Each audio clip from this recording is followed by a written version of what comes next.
Assalamualaikum warahmatullahi wabarakatuh.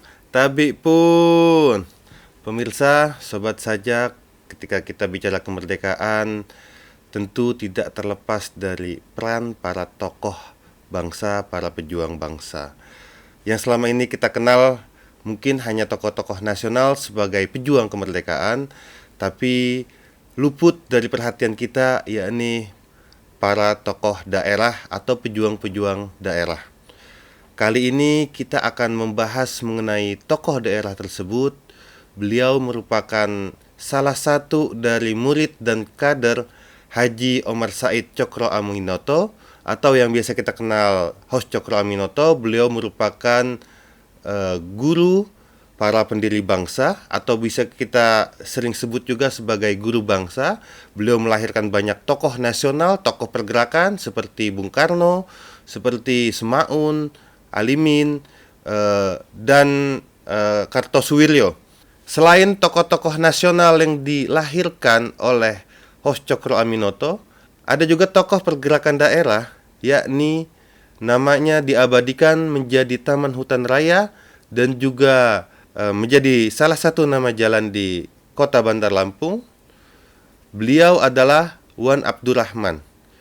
Pada hari ulang tahun Provinsi Lampung yang ke-61, tepatnya pada 17 Maret 2025, Wan Abdurrahman dianugerahi oleh Gubernur Lampung sebagai pahlawan daerah di Provinsi Lampung. Kali ini kita kedatangan tamu, yakni Bapak Dr. Abdurrahman Hamid. Assalamualaikum, Pak. Waalaikumsalam warahmatullahi Selamat wabarakatuh. datang di Sajak. Terima kasih banyak atas undangannya. Pak Dr. Abdurrahman Hamid ini merupakan sejarawan dan juga peneliti dari Wan Abdurrahman, sehingga tokoh daerah tersebut mendapat gelar pahlawan daerah. Dan sekarang Pak Dr. Abdurrahman juga diamanai sebagai Ketua Program Studi Sejarah Peradaban Islam UIN Raden Intan Lampung. Gimana kabarnya, Pak? Alhamdulillah sehat, Mas Fahmi. Apa aktivitas ini? Ya, sebagai Kaprodi baru tentu harus melakukan penyiapan untuk memastikan kegiatan akademik di Prodi Sejarah Peradaban Islam bisa berjalan baik, dan juga rencana-rencana riset ke depan untuk pengembangan prodi dan berbasis lokal Lampung tentunya. Oke, luar biasa. Ya.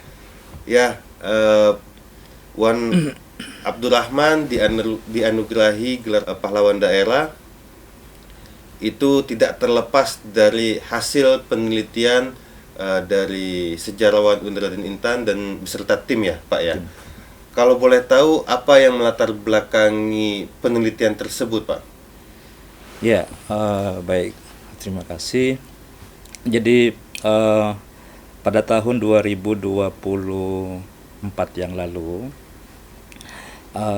kami bersama tim dengan Ibu Uswatun Hasanah, dosen Prodi SPI, mengajukan riset tokoh Lampung, Wan Abdurrahman.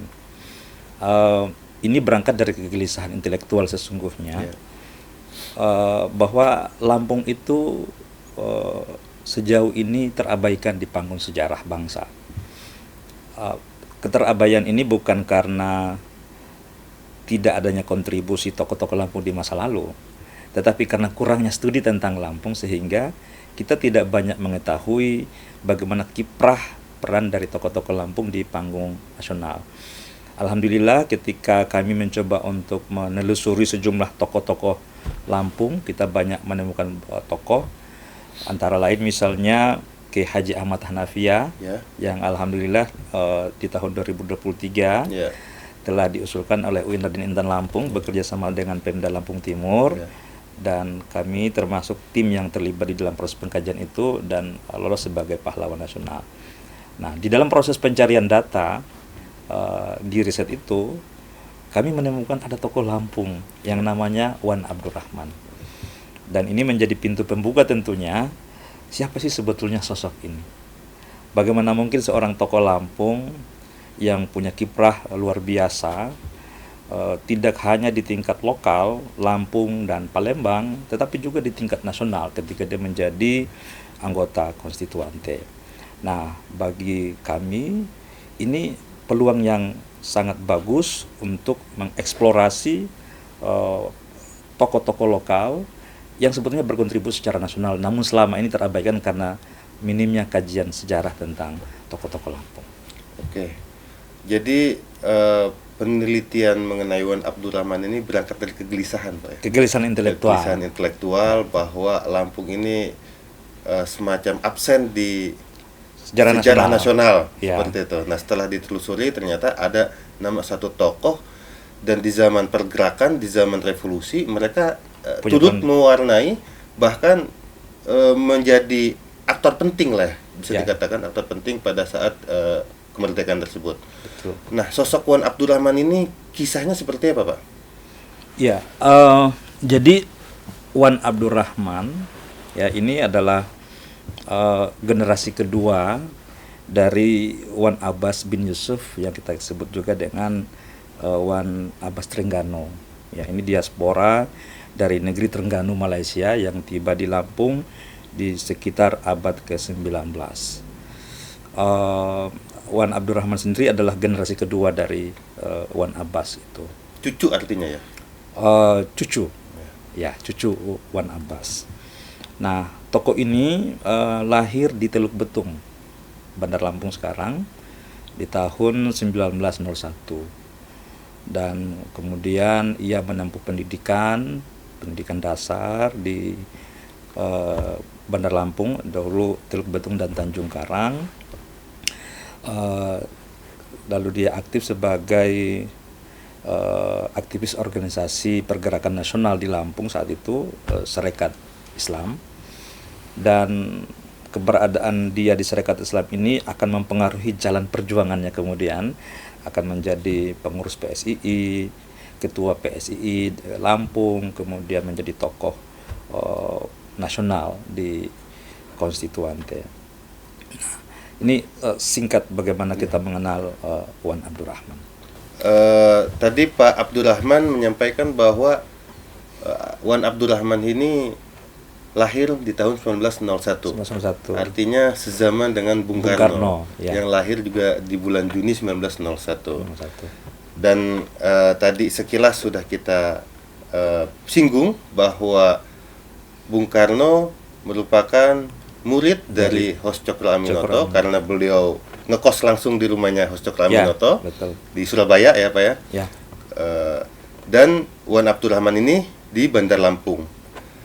Nah, kalau kita melihat era pergerakan pada saat itu, bagaimana peran dari Wan Abdurrahman sehingga dia bisa tampil sebagai aktivis pergerakan?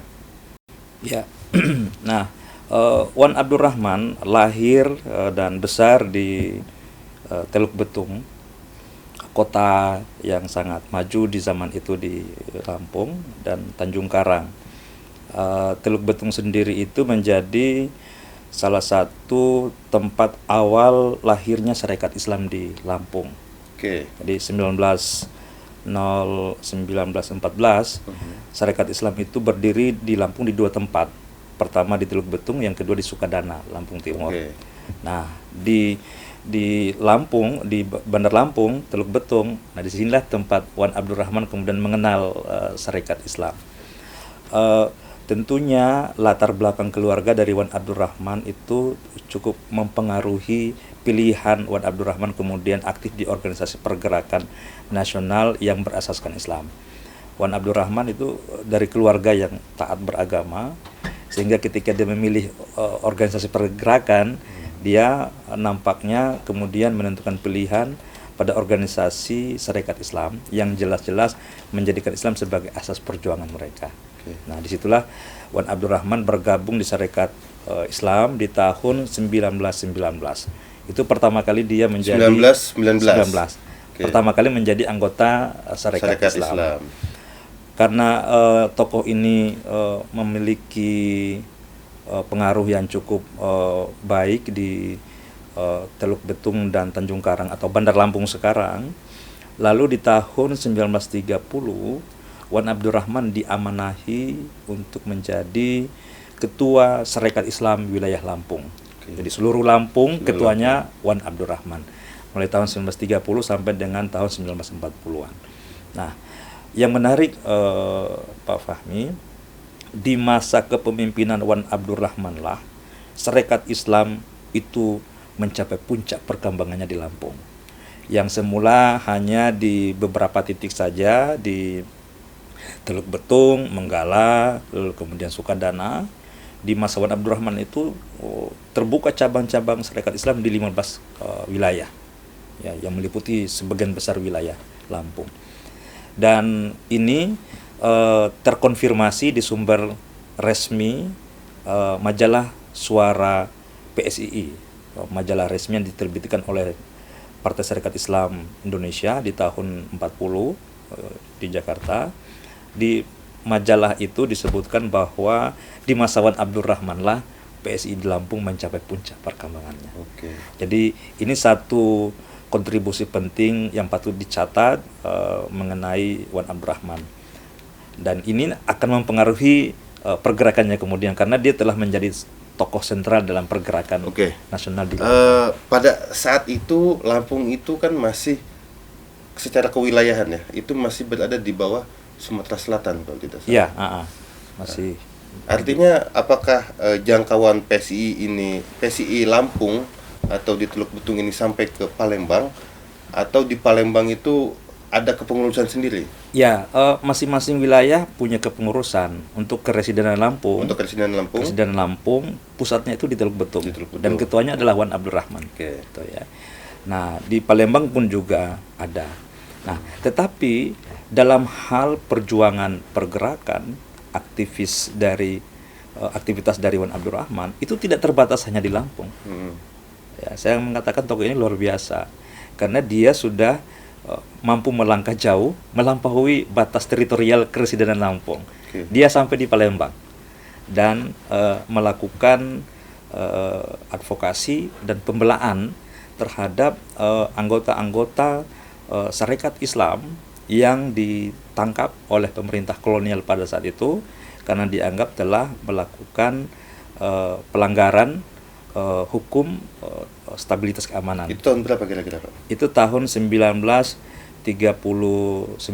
Artinya ketika Wan Abdurrahman ini masih Sebagai ketua PSI Lampung. Keresidenan Lampung. Dan beliau datang ke Palembang untuk mengadvokasi anggota yang dituntut secara hukum oleh pemerintah kolonial seperti itu ya, Pak ya. Ya. Karena begini, jadi di tahun 1930-an pemerintah Hindia Belanda di seluruh wilayah Hindia Belanda mengeluarkan kebijakan larangan berkumpul dalam jumlah banyak. Nah, ini berlaku untuk semua organisasi. Tetapi nampaknya Sarekat Islam sebagai sebuah organisasi massa yang basisnya sangat kuat di tengah masyarakat tetap aja melakukan pertemuan-pertemuan, apakah pertemuan itu sifatnya membicarakan urusan keagamaan maupun juga urusan organisasi. Tetapi bagi pemerintah kolonial, tindakan itu melanggar ketentuan yang telah ditetapkan oleh Gubernur Jenderal Hindia Belanda saat itu. Dengan dalil itu, tokoh-tokoh pergerakan Sarekat Islam itu ditangkap. Ya, di Palembang itu lebih 10 orang ditangkap. Nah, karena semuanya harus dibawa ke pengadilan, maka butuh pembela. Nah, kalau sekarang mungkin pengacara. Advokat sekarang advokat ya. Zaman dahulu belum ada pengacara. Nah, siapa yang akan menjadi pengacara? Biasanya ketika kasus-kasus penahanan anggota Sarekat Islam di Lampung, itu para pembelanya itu datang dari pusat, ya. Misalnya AM Sangaji, ya, sekretaris PSI pusat saat itu, Haji Agus Salim, kemudian Cokro Aminoto sendiri pernah datang ke Lampung. Pernah datang ke Lampung ya? Pernah datang ke Lampung. Abi Kusno, tokoh-tokoh lain ini itu memberikan pembelaan terhadap aktivis PSI yang ditangkap. Nah, tetapi pada kasus Palembang karena kasusnya itu cukup lama dan rupanya pengurus pusat juga terbatas untuk melayani kebutuhan pembelaan itu karena kan Sarekat Islam ini organisasi massa terbesar di Indonesia dalam sejarah pergerakan nasional. Sehingga mungkin kasus-kasus di berbagai daerah juga banyak, tidak hanya di Lampung dan Palembang. Pada gilirannya mereka mengamanahkan penyelesaian kasus itu kepada Wan Abdurrahman. Dan Mas Fahmi, pilihan menjadi pembela di zaman pergerakan nasional itu bukan pilihan mudah. Itu pilihan yang sangat berisiko. Sangat berisiko. Sebab dia harus menghadapi kebijakan pemerintah kolonial Hindia Belanda, karena pemerintah kolonial telah melarang. Nah, Wan Abdurrahman ini kan sebetulnya ingin membenarkan atau ingin menjelaskan tindakan mereka itu, yang artinya berseberangan dengan hukum kolonial pada masa itu.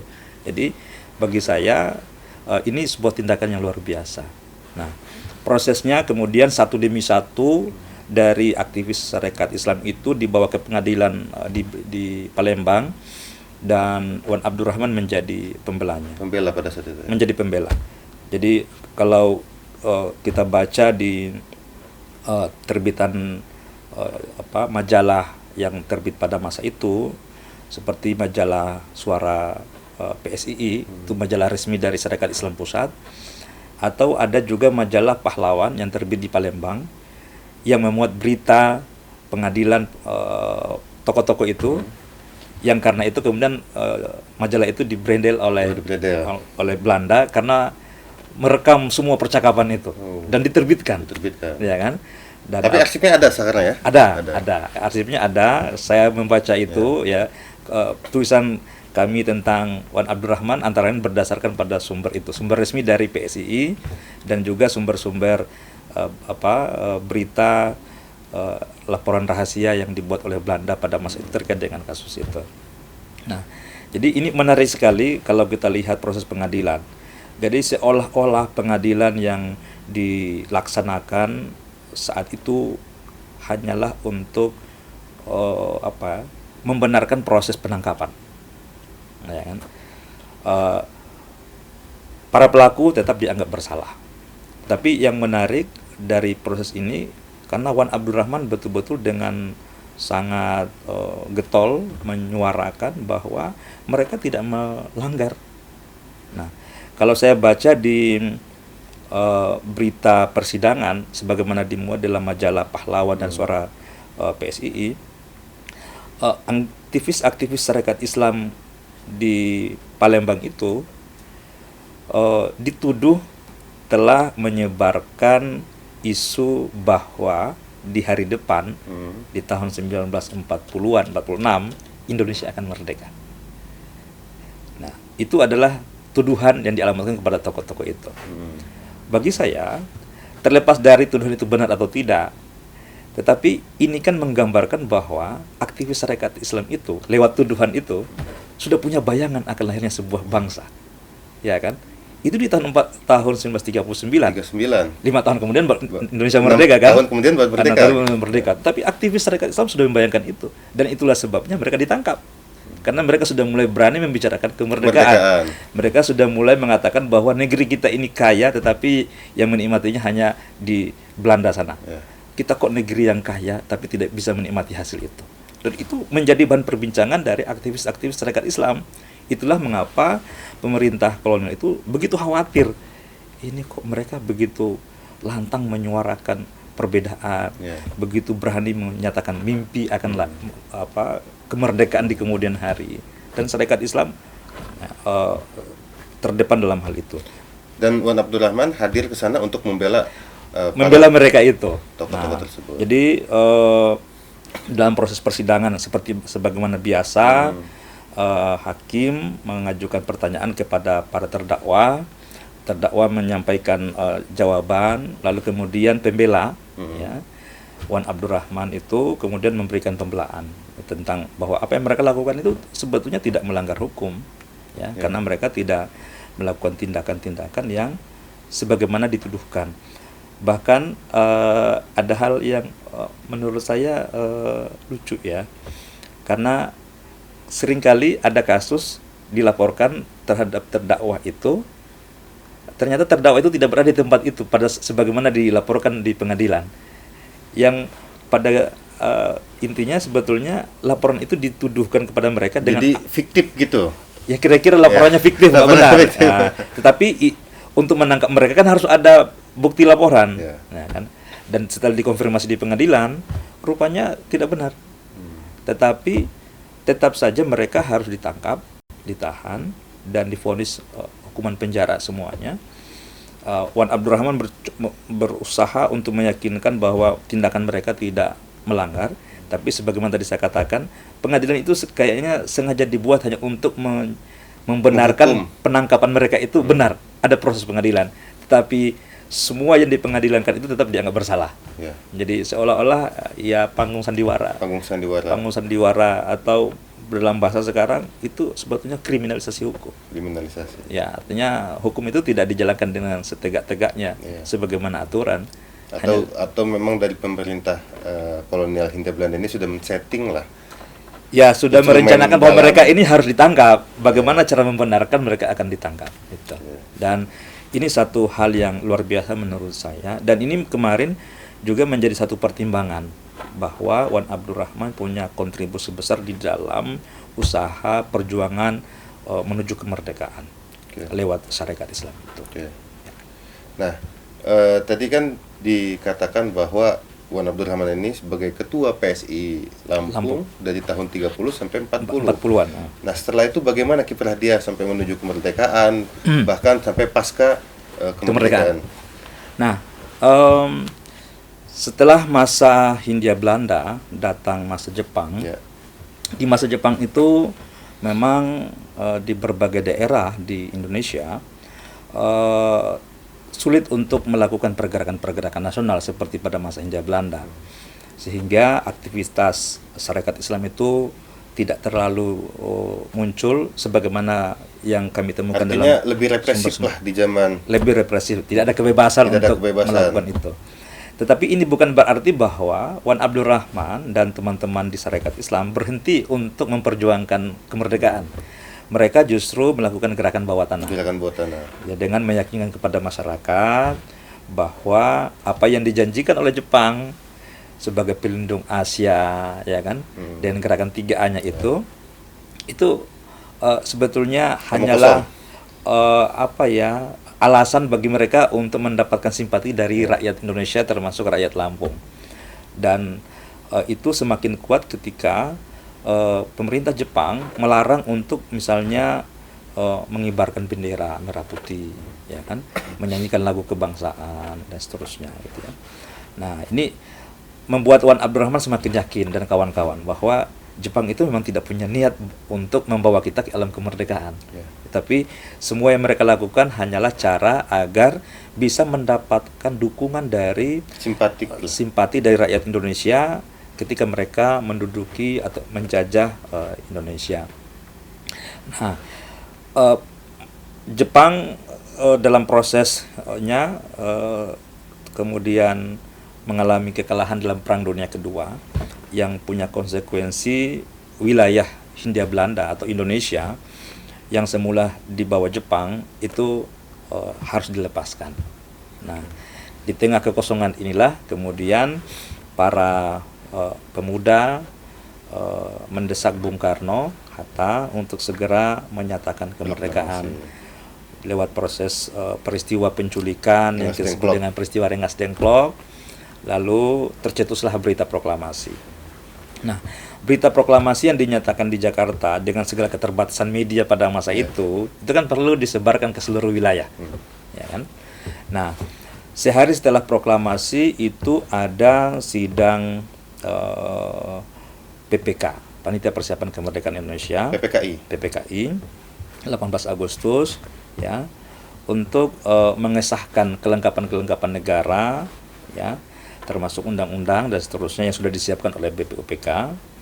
Nah, itu disiapkan dan ada utusan dari Lampung. Utusan dari Lampung itu Mr. Abdul Abbas.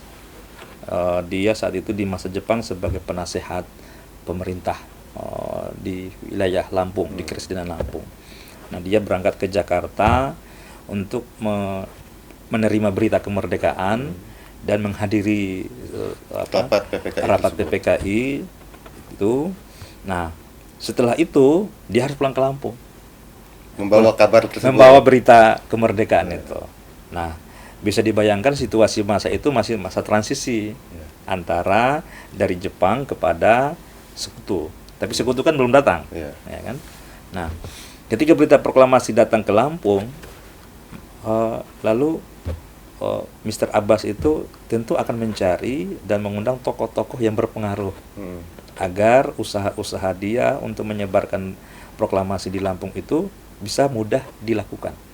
Nah, di antara tokoh yang memang sudah punya kiprah cukup bagus di Lampung dan Palembang itu adalah Wan Abdurrahman.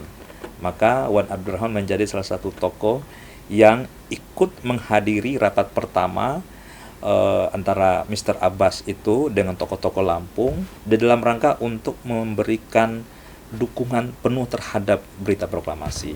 Dan Wan Abdurrahman alhamdulillah menjadi tokoh kunci dalam proses itu, dan dibuktikan dengan ketika dibentuk kelengkapan kabinet Republik Indonesia di Lampung, Wan Abdurrahman diberi amanah sebagai Ketua Komite Nasional Indonesia Daerah KNID yang pertama di Lampung.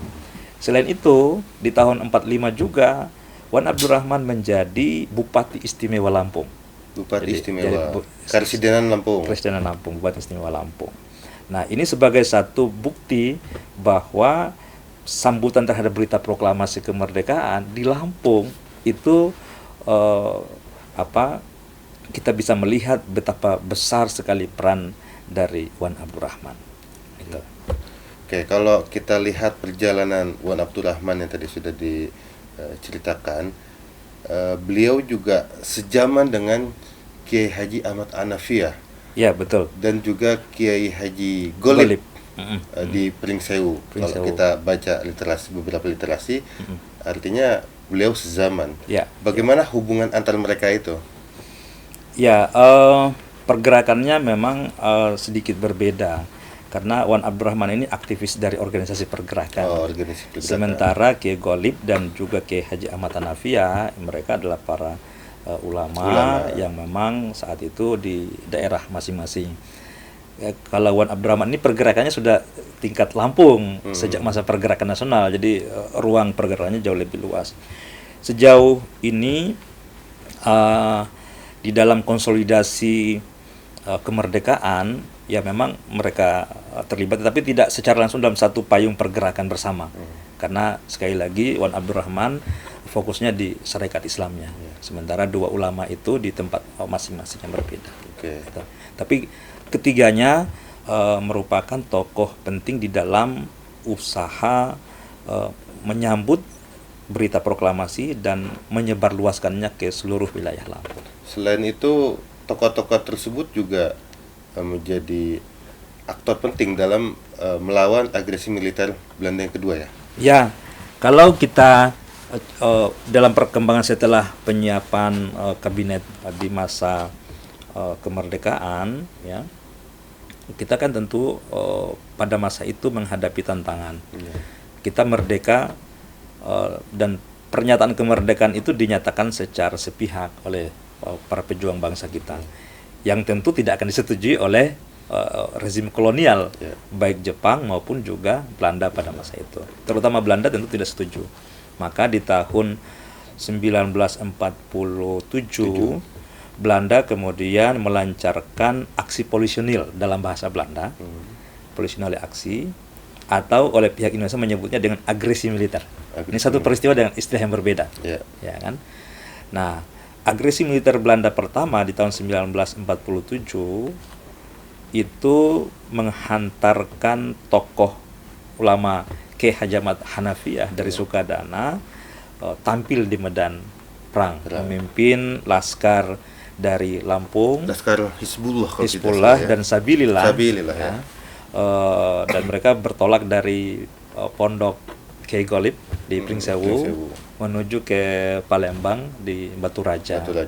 Nah, tapi proses ini kemudian ternyata membawa akhir dari riwayat perjuangan Kiai Haji Ahmad Hanafiah yang sejak 1937 berkiprah di Lampung setelah sekian puluh tahun belajar di Mekah. Lalu dia memimpin laskar itu di tahun 47 dan ternyata dia gugur pada saat agresi militer Belanda pertama. Sementara itu, tokoh ulama yang kedua, Kiai Golib, juga memimpin santri-santri di Lampung ketika terjadi agresi militer Belanda yang kedua. Jadi kalau agresi pertama melibatkan Ki Haji Ahmad Hanafiyah, agresi militer kedua itu melibatkan Ki Haji Ghalib. Demikian juga seperti halnya Hanafiyah, Ki Ghalib pun juga wafat pada masa agresi militer Belanda kedua. Nah, bersyukurnya Wan Abdurrahman. sementara itu Wan Abdurrahman dia sebagai ketua KNID, Komite Nasional Indonesia Daerah, yang memang tugasnya untuk memantapkan birokrasi. Jadi ini dimensinya berbeda. Satu memimpin laskar di medan pertempuran. Wan Abdurrahman Pasca proklamasi itu ya? Pasca proklamasi ya kan itu. Jadi tugas, bisa dikatakan ada pembagian tugas lah pada saat itu. Ada yang memimpin perang, ada yang melalui mempersiapkan pengokohan birokrasi. Oh ya, dan saya ingat kalau Wan Abdurrahman di masa agresi militer Belanda kedua untuk satu itu menjadi wakil komandan militer wilayah Lampung dan Sumatera Selatan. Nah, dia orang sipil yang menjadi wakil komandan militer untuk daerah Lampung dan Palembang, Sumatera Selatan itu. Dan karena itulah Wan Abdurrahman kemudian mendapat pangkat Letnan Kolonel tituler. Letkol tituler. Nah, itu. Jadi bukan berarti dia orang militer. Dia orang sipil. Hanya karena perannya sebagai wakil komandan militer, maka diberilah gelar Letkol tituler. Kalau kita membaca dokumen-dokumen sezaman, itu ada pangkat Letkol tituler. Pangkatnya ya? Ada Letkol tituler dia. Karena dia pernah menjadi wakil komandan daerah militer. Oke, setelah itu kiprah dari Wan Abdurrahman ini berarti lebih banyak ke politik ya? Ya, karena kemerdekaan itu. Pasca kemerdekaan lebih banyak ke ranah politik. Dia sempat menjadi ketua DPRD Sumatera Bagian Selatan. Itu ketika terbentuk DPRD 1950. Dari PSI. Ya, dari PSI. Pada saat itu dua ideologi besar Islam itu, NU dan Masyumi, masih tergabung dalam PSI ya? Sebelum pemilu 55. PSI dan Masyumi masih gabung. Nanti kan mereka tahun 50-an baru pisah. Masih satu kesatuan. Nah, Wan Abdurrahman menjadi anggota, awalnya baru menjadi anggota DPRD Sumbangsel saat itu, dan lalu terpilih menjadi ketua DPRD Sumbangsel. Meskipun itu nggak lama, tetapi ini dapat dilihat sebagai salah satu bentuk pengaruh Wan Abdurrahman sesungguhnya, karena saat itu kan DPRD Sumbangsel pusatnya di Palembang. Sementara di masa pergerakan nasional, orang tahu bahwa aktivis Sarekat Islam dari Lampung, ketua PSI Lampung yang memberanikan diri tampil di pengadilan kolonial, punya riwayat ini Wan Abdurrahman. Jadi orangnya hebat, ya. Nah, karena itu dia bisa mendapatkan posisi terhormat sebagai ketua DPRD Sumbangsel pada saat itu. Oke. Selanjutnya, setelah dia berkiprah sebagai ketua DPRD di Sumbangsel tersebut, apa kiprah dari Wan Abdurrahman yang lain? Ya, setelah dia menjabat menyelesaikan tugas sebagai DPRD di Sumbangsel, ya, dia kemudian beraktivitas, mulai berorientasi ke Jakarta, ya, aktif di Partai Sarekat Islam. Dia menjadi anggota Partai Sarekat Islam Pusat, dan itu kemudian menghantar dia pada proses politik berikutnya. Di tahun 55 ya, kita tahu 55. Itu pemilu pertama kali di Indonesia. Pemilu ini bertujuan untuk memilih anggota DPRD, anggota DPR. Dan anggota konstituante, ya. Nah, salah satunya adalah anggota konstituante. Nah, di proses inilah kemudian Wan Abdurrahman menjadi salah satu anggota konstituante dari Dapil Jawa Barat. Dapilnya Jawa Barat. Jawa Barat. Ini Kalau kita menarik bicara sekali. dapil sekarang, kalau kita bicara saat ini dapil lah kira-kira seperti Dapil. itu ya, Nah, dapil dulu Jawa daerah Barat. pemilihan. Daerah pemilihan. Dulu di dokumen konstituante yang kami baca di Arsip Nasional itu namanya daerah pemilihan. Saya itu, Mas Fahmi, saat menemukan dokumen itu tidak yakin. Ya. Karena yang saya tahu Wan Abdurrahman tokoh Lampung, Tokoh Lampung. atau Sumbangsel Ya. pada masa itu.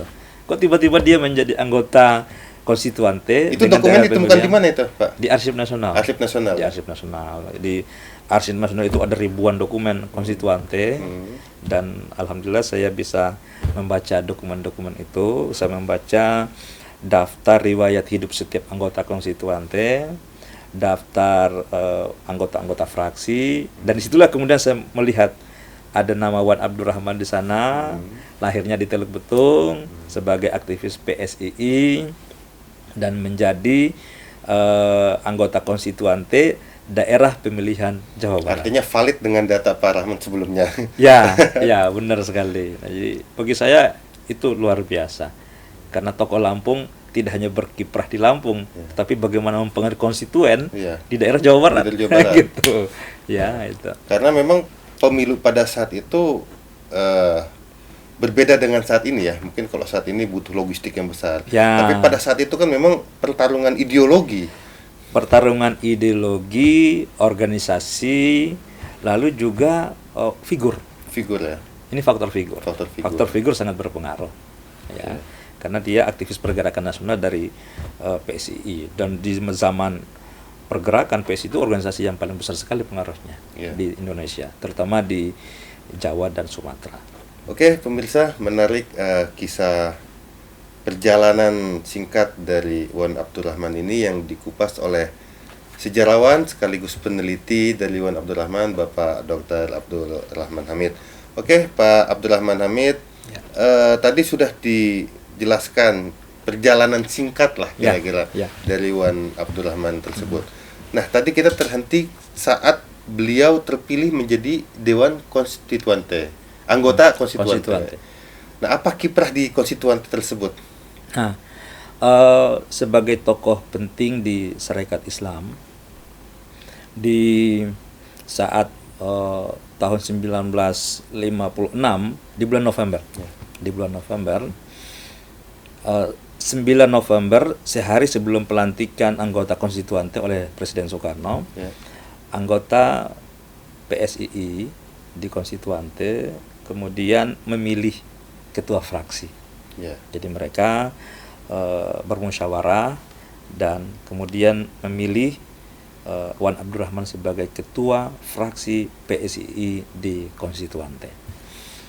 Nah, artinya sejak itulah Wan Abdurrahman semakin punya panggung yang lebih luas sebagai ketua fraksi. Karena kita tahu PSII merupakan salah satu partai yang cukup besar pengaruhnya di Indonesia pada masa itu. Dalam kapasitas sebagai ketua fraksi inilah Wan Abdurrahman seringkali tampil mewakili Partai Sarekat Islam Indonesia dan sekaligus sebagai ketua fraksi. Itu yang utama. Nah, dengan posisi ini kami dengan mudah menemukan dokumen-dokumen tentang perjuangan Wan Abdurrahman di konstituante. Ya, satu di antaranya ini Pak Fahmi, saya perlihatkan, ini adalah Risalah Konstituante. Ini ada 3 jilid. Oke. Ada 3 jilid. Ini jilid ke? Ini jilid kedua. Oke, bisa ditampilkan ke pemirsa. Ini jilid kedua dari kumpulan pidato anggota konstituante saat itu yang secara khusus membicarakan mengenai dasar negara. Oke. Karena saat itu ada perdebatan mengenai dasar negara dan setiap anggota yang masuk di fraksi yang membahas dasar negara itu menyampaikan pandangan-pandangannya. Dan alhamdulillah di jilid 2 ini saya menemukan ada pidato Wan Abdurrahman. Nah, ini ada pidato Wan Abdurrahman ya dengan nomor anggota 368 fraksi PSII. Nah, ini bukti yang sangat otentik bagaimana Wan Abdurrahman itu punya ide, punya gagasan tentang bagaimana membangun bangsa dalam perjuangan di Konstituante. Kalau bisa disinggung apa ide dan gagasan Wan Abdurrahman dalam pidato ini, Pak? Nah, ide yang diperjuangkan oleh Wan Abdurrahman di Konstituante itu sejalan dengan asas perjuangan Sarekat Islam Indonesia yang telah dirumuskan oleh Haji Omar Said Cokro Aminoto. Ide yang ingin diperjuangkan itu adalah mengenai sosialisme Islam. Islam dan sosialisme. Islam dan sosialisme. Dan setelah itu berkembang menjadi sosialisme Islam. Sosialisme Islam. Nah, dan saya kira organisasi Sarekat Islam itu bertumpu kepada Islam, sosialisme, dan nasionalisme. Jadi ini tiga gagasan yang coba diramu dalam perjuangan itu. Dan dalam pidato ini Wan Abdurrahman menyampaikan bahwa sosialisme Islam itu sesuatu hal yang sangat relevan dan berbeda dengan sosialisme pada umumnya. Sosialisme dalam pengertian umum Marx itu berbeda dengan sosialisme Islam. Sosialisme Islam di sini yang dicoba diterangkan oleh Wan Abdurrahman merujuk kepada buku Islam dan Sosialisme karangan Cokro Aminoto, ya. Karena saya membaca bukunya Cokro dan membaca pidatonya Wan Abdurrahman. Jadi memang sangat keterkaitan ya. Ya, jadi transfer ide dari HOS Cokro Aminoto itu bisa kita baca di pidato Wan Abdurrahman di Konstituante. Nah, idenya itu tentang sosialisme Islam. Bahwa dalam ajaran Islam itu banyak sekali hal-hal yang bersifat sosialistik. Nah, di sini misalnya disampaikan soal sifat kedermawanan sosial. Salah satu ide yang dimunculkan dalam sosialisme Islam itu adalah kedermawanan sosial.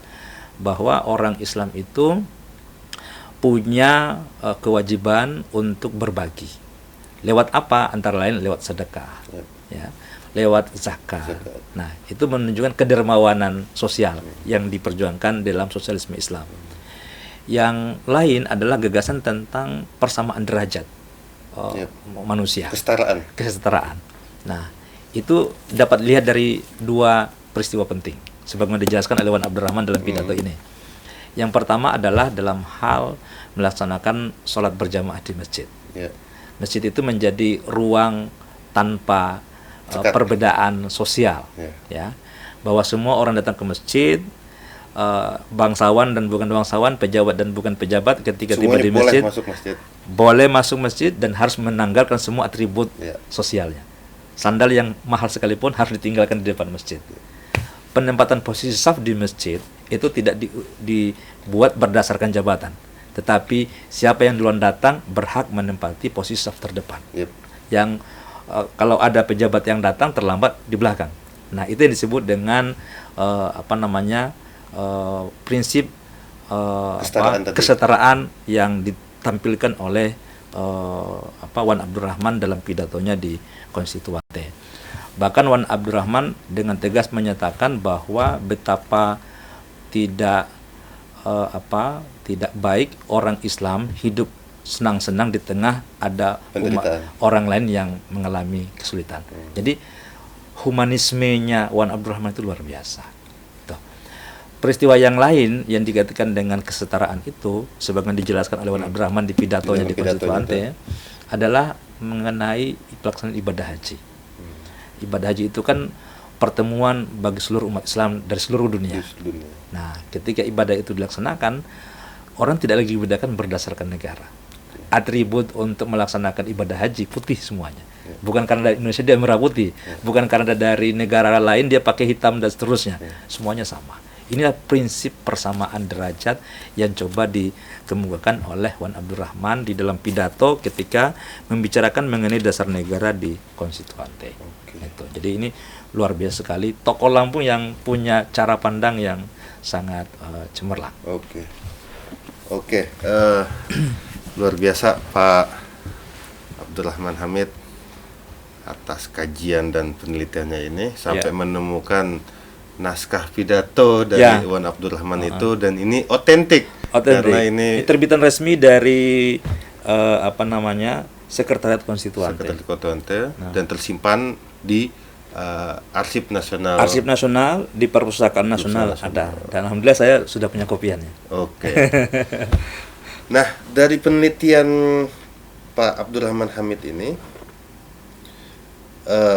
ada nggak langkah-langkah selanjutnya atau penyempurnaan dari penelitian yang sudah dilakukan mengenai Wan Abdurrahman tersebut?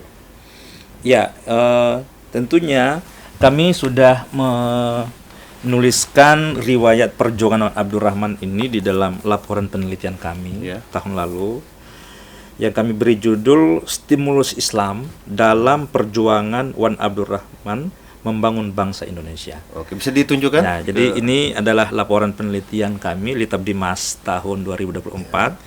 Ada 3 tim peneliti di sini, saya sendiri, Abdurrahman, yang kedua Uswatun Hasanah, dan 1 mahasiswa kami. Oh ya. Nurul Mahasiswa Hidayati. dilibatkan ya? Ya, dan dia juga menulis artikel ilmiah yang terbit di Jurnal Sinta 3, pengganti skripsi, dan itu untuk pertama kalinya di Fakultas Adab. Oh ya. Mahasiswa sarjana menggunakan jalur artikel jurnal tentang Wan Abdurrahman. Oh, luar Nah, biasa. gitu. Ya. Jadi ini tokoh ini luar biasa. Ya. Nah, alhamdulillah naskah ini sudah kami siapkan sebagai laporan penelitian tempo hari, dan juga hasil penelitian kami ini telah menjadi naskah akademik untuk usulan pahlawan daerah Wan Abdurrahman yang tadi Mas Fahmi singgung di awal, yang ditetapkan oleh Gubernur Lampung pada saat puncak Hari Jadi Lampung di tanggal 17 Maret 2025. Nah, naskah inilah yang kami ajukan. Nah, sekarang kita coba bahas mengenai proses bagaimana pengusulan atau pengajuan Wan Abdurrahman ini menjadi pahlawan daerah. Nah, itu bagaimana ceritanya, Pak? Ya, jadi semula ketika kami melakukan penelitian tentang Wan Abdurrahman, itu tidak ada bayangan untuk diusulkan sebagai pahlawan daerah maupun pahlawan jadi, nasional. Karena berangkatnya tadi dari kegelisahan intelektual. Jadi itu dirangsang oleh kegelisahan intelektual. Iya. Mengapa sih Lampung ini terabaikan di panggung sejarah nasional? Jadi nawaitu awal kami itu adalah ingin memberi bagian di dalam sejarah nasional. Turut mewarnai. Untuk mewarnai sejarah nasional. Nah, lalu kami secara sungguh-sungguh mengkaji tokoh ini, dan dari proses penelitian yang tadi saya jelaskan, bagi kami tokoh ini sudah sepatutnya mendapat apresiasi dan penghargaan dari pemerintah, baik pemerintah daerah maupun pemerintah pusat. Melihat riwayat perjuangannya, kita sering, dan saya sering membaca banyak tokoh-tokoh yang sudah menjadi pahlawan daerah maupun nasional dengan kiprahnya, itu tidak kalah dari apa yang dialami oleh Wan Abdurrahman. Nah, oleh karena itu, setelah riset kami kerjakan, kami buat laporannya. Dalam proses penulisan laporan, diskusi pada saat seminar hasil, lalu muncul ide bahwa tokoh ini hebat, tokoh ini luar biasa, dan saya kira patut mendapat apresiasi di tingkat daerah maupun di tingkat nasional. Walhasil, lalu kami coba komunikasikan dengan pihak keluarga, karena bagaimanapun seorang tokoh yang punya pengaruh ketika ingin diajukan sebagai pahlawan daerah maupun pahlawan nasional, itu harus mendapat persetujuan dari pihak keluarga. Kami coba diskusikan dengan pihak keluarga Wan Abdurrahman, dan pada prinsipnya mereka setuju. Nah, karena itu kami kemudian mendiskusikan rencana untuk mengajukan tokoh ini sebagai pahlawan daerah. Pertama yang kami lakukan adalah menghubungi Dinas Sosial Provinsi untuk mengonfirmasi apakah tokoh ini sudah termasuk di antara puluhan pahlawan daerah yang sudah ditetapkan oleh Gubernur Lampung dalam beberapa periode belakangan. Jangan sampai kita usulkan ternyata sudah ada. Ya. Saya coba konfirmasi ke Dinas Sosial Provinsi dan meminta daftar nama-nama pahlawan daerah Lampung. Ternyata Wan Abdurrahman nggak ada. Belum ada. Nggak ada. Wah, ini bagi saya penting sekali untuk kita sampaikan. Nah, dengan dasar tidak adanya tokoh Wan Abdurrahman di daftar pahlawan daerah Lampung, lalu kami diskusikan dengan LP2M, Yep. ya, dengan LP2M saat itu, dan kami tentu konsultasikan dengan Bapak Rektor ya, selaku pimpinan universitas, karena ini diusulkan oleh universitas. Yep. Ya. Selain itu juga beliau memang masih punya hubungan kerabat dengan Wan Abdurrahman ini. Setelah perbincangan kami lakukan koordinasi dengan Dinas Sosial Provinsi, lalu kita kemudian mendapat undangan secara resmi dari Dinas Sosial Provinsi untuk menyampaikan naskah akademik pahlawan daerah Lampung di tahun 2024. Nah, saat itu Mas Fahmi, ada beberapa tokoh yang diajukan sebagai calon pahlawan daerah. Antara lain adalah Alamsyah Ratu Prawira Negara dari Kota Bumi, lalu kemudian Kiai Haji Sulaiman Rashid, penulis buku fikih Islam, lalu kemudian satu lagi tokoh olahraga tapi saya lupa namanya. Imron. Imron, ya. Dan satu adalah Wan Abdurrahman. Dinas-dinas sosial dari daerah masing-masing sudah dihadirkan saat itu, dan pihak dinas sosial menyampaikan siapapun boleh diusulkan, yang penting didukung oleh naskah akademik. Dan kita bersyukur karena tokoh Wan Abdurrahman ini merupakan objek penelitian kami saat itu, dan kami sudah membuat laporan penelitian. Ya, jadi naskah akademiknya sudah ada. Jadi naskah akademiknya sudah siap. Ya. Sementara dari Dinas Sosial Provinsi minta secepatnya. Ya. Nah, dikala yang lain masih menyiapkan dan mencari siapa yang akan menulis, siapa yang akan meneliti, alhamdulillah karena ini bagian dari laporan penelitian, naskahnya sudah kami siapkan. Nah, ini saya perlihatkan, ini adalah naskah akademik pengusulan Wan Abdurrahman sebagai pahlawan daerah yang kami susun, ya. Dan ini adalah laporan penelitian. Ya. Nah, karena sebagai calon pahlawan daerah maupun juga pahlawan nasional, semua usulan itu Pak Fahmi harus dilengkapi dengan dokumen primer atau sumber-sumber sezaman. Nah, maka kami di dalam dokumen ini melampirkan dokumen-dokumen yang merekam secara langsung jejak perjuangan Wan Abdurrahman Melalui media massa pada saat itu. melalui media massa dan arsip-arsip pada masa itu. Misalnya kami menyampaikan di sini dokumen keanggotaan Wan Abdurrahman di Dewan Konstituante berdasarkan arsip konstituante di Arsip Nasional Jakarta. Ini dokumennya lengkap kami sajikan. Lalu kami juga di sini menyajikan dokumen majalah pahlawan yang menerbitkan masalah di Palembang, di mana Wan Abdurrahman sebagai pembelanya, itu di edisi Juli 1940. Nah, di sini banyak laporan-laporannya, berita pengadilan itu muncul di sini. Sudah kita bahas sebelumnya. Dan tentu pidato dia di konstituante. Nah, sebab begini, sebetulnya ada banyak tokoh yang potensial bisa menjadi pahlawan daerah, tetapi harus didukung oleh dokumen yang kuat, terutama sumber primer. Nah, alhamdulillah dengan dokumen ini kemudian kita ajukan ke Dinas Sosial, lalu diperiksa oleh tim peneliti dan pengkaji gelar daerah TP2GD. Ya. Semua harus lolos di tim itu. Dan tim itu terdiri dari siapa? Tim ini terdiri dari para sejarawan dan peminat sejarah. Tapi ketuanya Pak Dr. Andus Maskun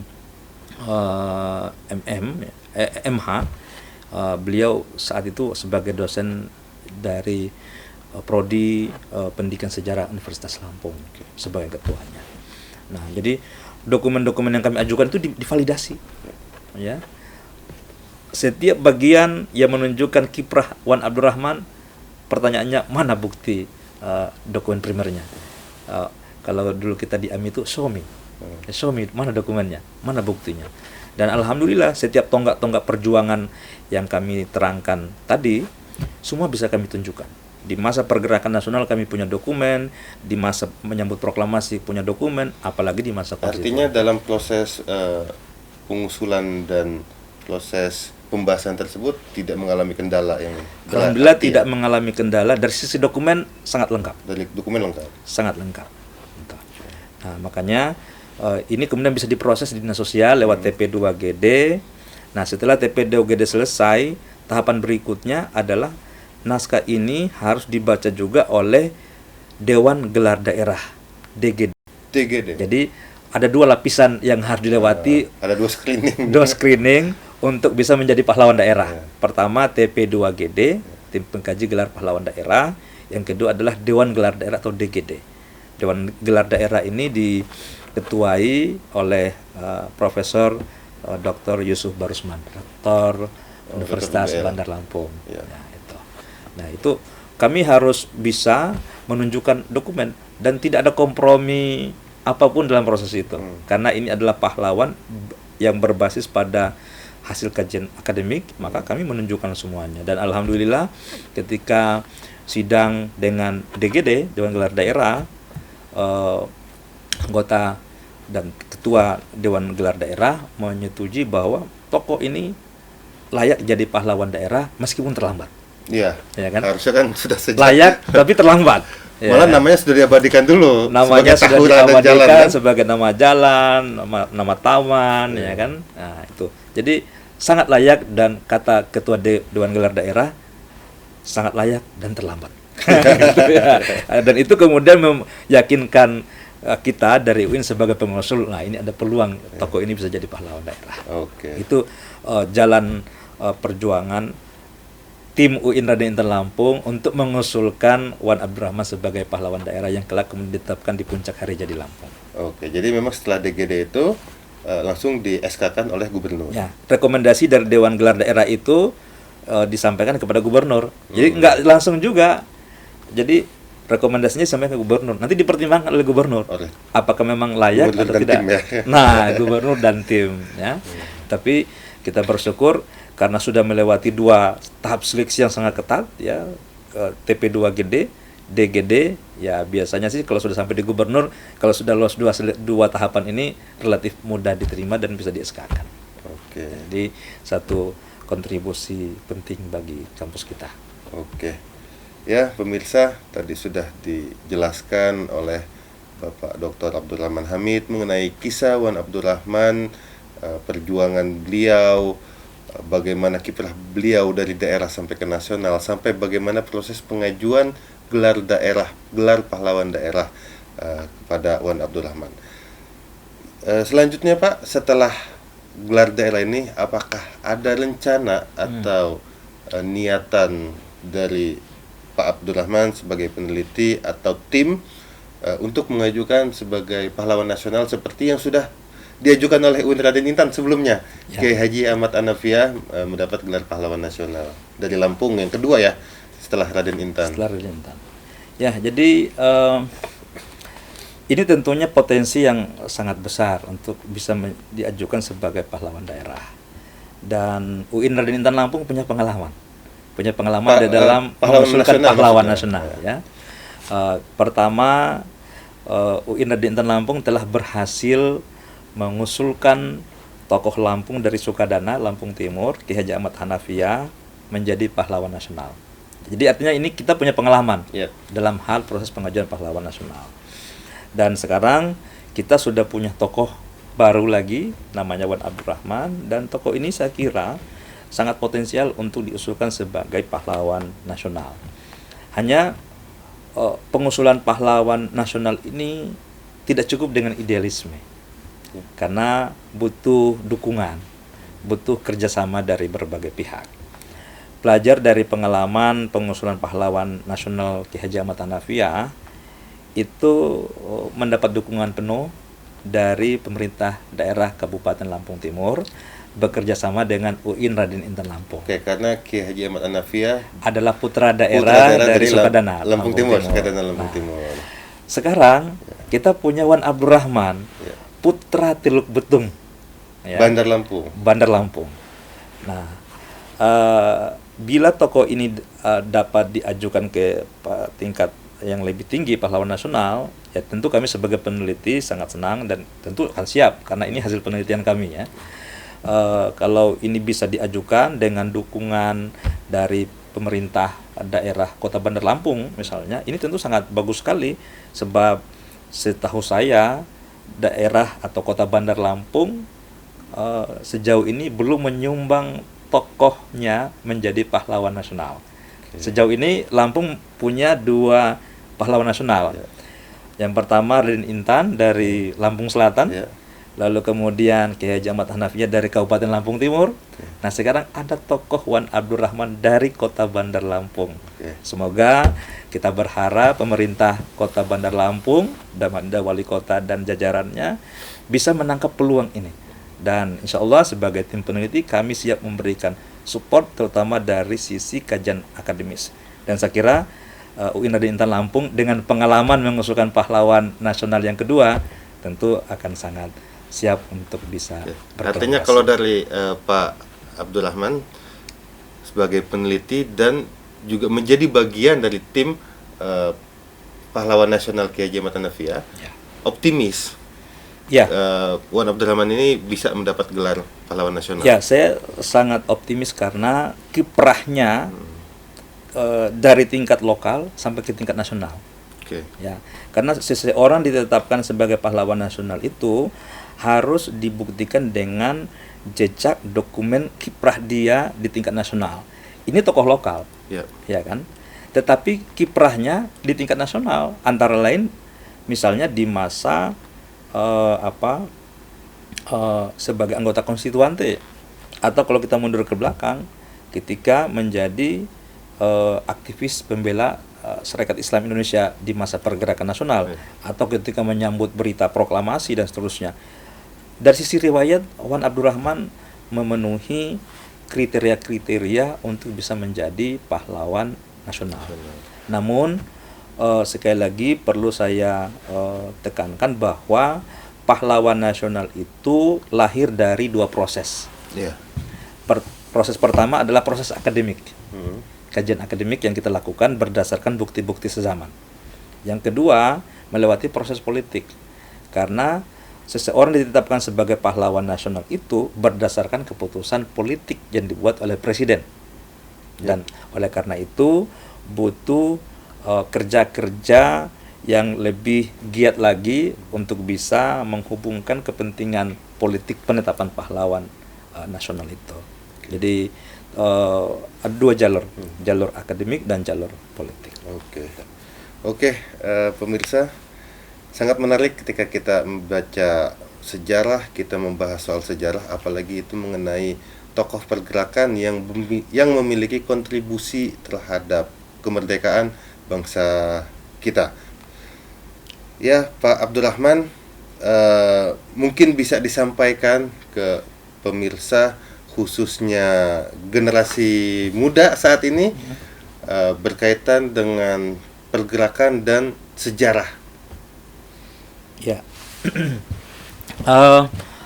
pelajaran penting yang bisa kita ambil dari sosok Wan Abdurrahman ini adalah semangat dia yang melampaui kepentingan diri dan keluarganya. Pilihan dia melakukan pergerakan menghadapi rezim kolonial pada masa itu menunjukkan bahwa Wan Abdurrahman adalah tokoh Lampung yang tercerahkan. Tercerahkan dalam pengertian dia sudah bertindak melampaui kepentingan diri dan golongannya. Dia memikirkan Lampung, dia memikirkan bangsa Indonesia. Nah, saya kira generasi muda patut meneladani sifat-sifat yang tercerahkan dari Wan Abdurrahman. Kita diharapkan dengan belajar sejarah dengan tokoh-tokoh ini bisa mengambil pelajaran bahwa pengorbanan demi bangsa itu jauh lebih penting daripada pengorbanan hanya sekadar untuk kepentingan keluarga, dan itu ditunjukkan oleh Wan Abdurrahman. Terima kasih Pak Abdurrahman atas pencerahannya, atas wawasan mengenai kesejarahan, khususnya salah satu tokoh Lampung, yakni Wan Abdurrahman.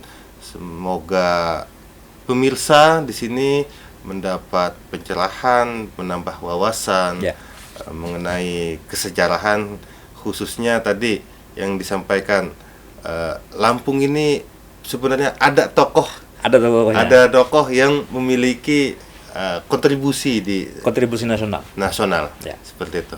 Sekali lagi terima kasih Ya, Pak Rahman sama-sama, sudah Mas hadir Fahmi. dan memberi pencerahan di Ya, ya. Sajak. Ya.